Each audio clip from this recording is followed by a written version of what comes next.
Star Wars 5. Episode 5. Fuck yeah. Hold on. I gotta do some curls.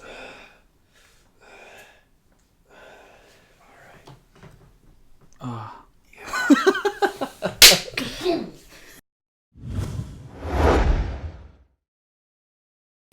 Alright.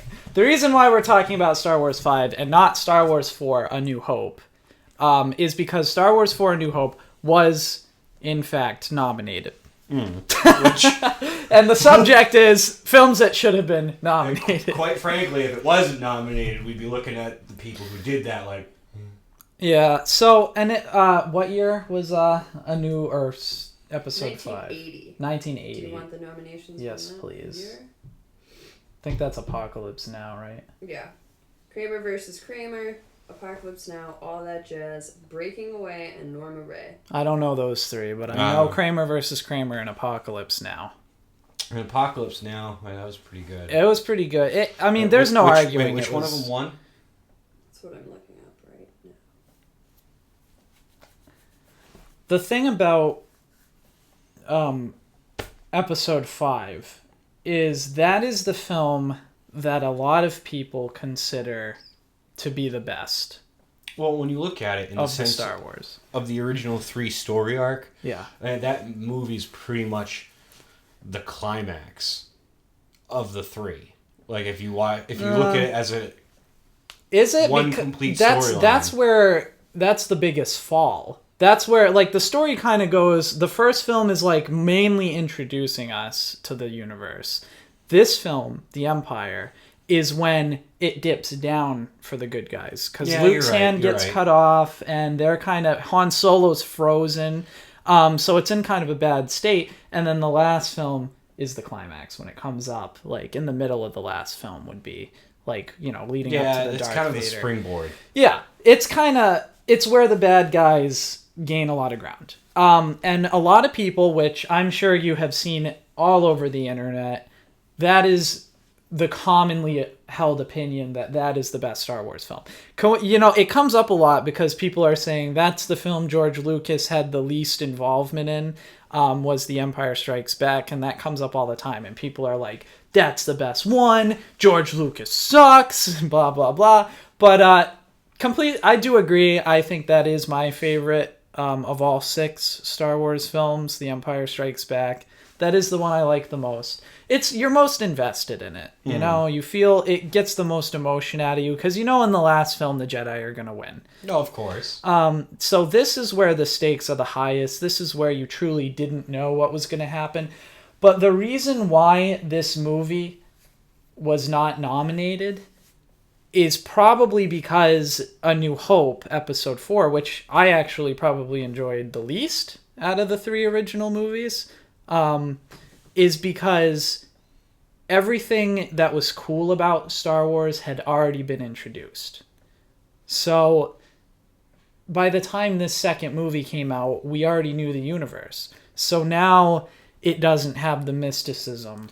I don't know about that because, like, when you think about it, in the first one, there's small conflicts aboard the ships. Yeah.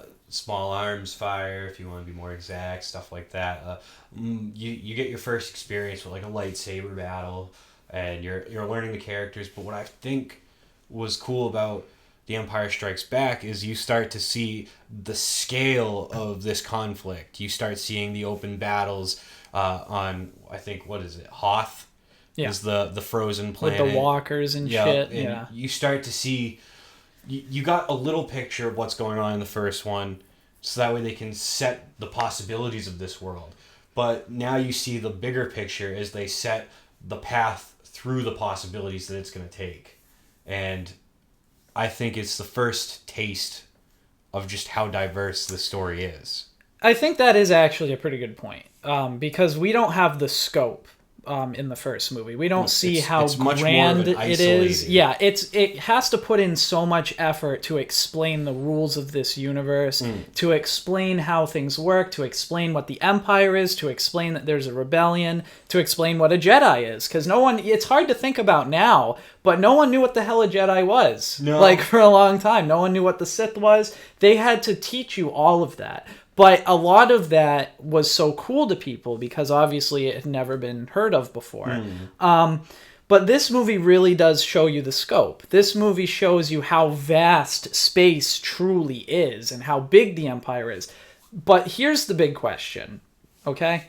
Compared to Apocalypse Now, there's no comparison. Like, Apocalypse Now has deep characters dealing with huge mental anguish. They're dealing with stressors that we as modern day people can relate to. The question is, with Apocalypse Now, and don't get me wrong, I thought it was a great movie, but one of those things that I struggle with when thinking back upon it after having seen it is it one of those movies that goes so in depth that it maybe goes too far? I personally don't think you can go too far. I think it is always interesting to explore how tough things are for people to deal with. And Star Wars is simply, like we were talking about earlier with Drive versus Inception, it's a blockbuster style of movie. It is. It's a grand movie.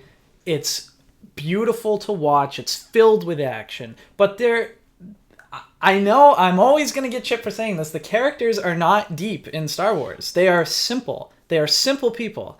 They want one thing. They go after one thing. Darth Vader has a past, but we don't know anything about it really until the prequels come out. I mean, we know a little bit, but we don't know that much. People aren't super deep. It's just like, I am a Sith. I am a Jedi. Is that Oscar caliber? The visuals are great, obviously. Star Wars impacted visuals for every film after it. The plot is good, but the characters are the most important thing. And that's where the movie is the weakest.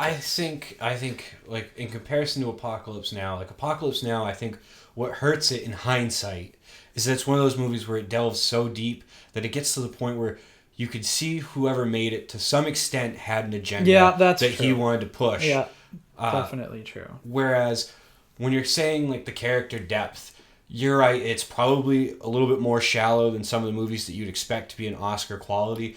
But I think, like, getting back to where we see in The Empire Strikes Back, how vast this world is, I think that's a movie that relies on the fact that the characters are moving pieces and you're watching the most key pieces move throughout the storyline, whether it be Luke Skywalker, Han Solo, Darth Vader, the Emperor.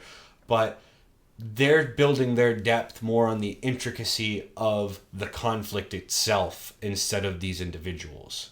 Yeah, and it's definitely a plot-driven movie. But if you think about what makes an Oscar-caliber film, it's usually cinematography, which, is good in Star Wars. Is it like a Drive caliber? Absolutely not. But it's beautiful to look at. I would say, to an extent, it could be on Drive's caliber. Not in the sense of where there's the little intricacies of what's going on down the hallway or front of the hallway.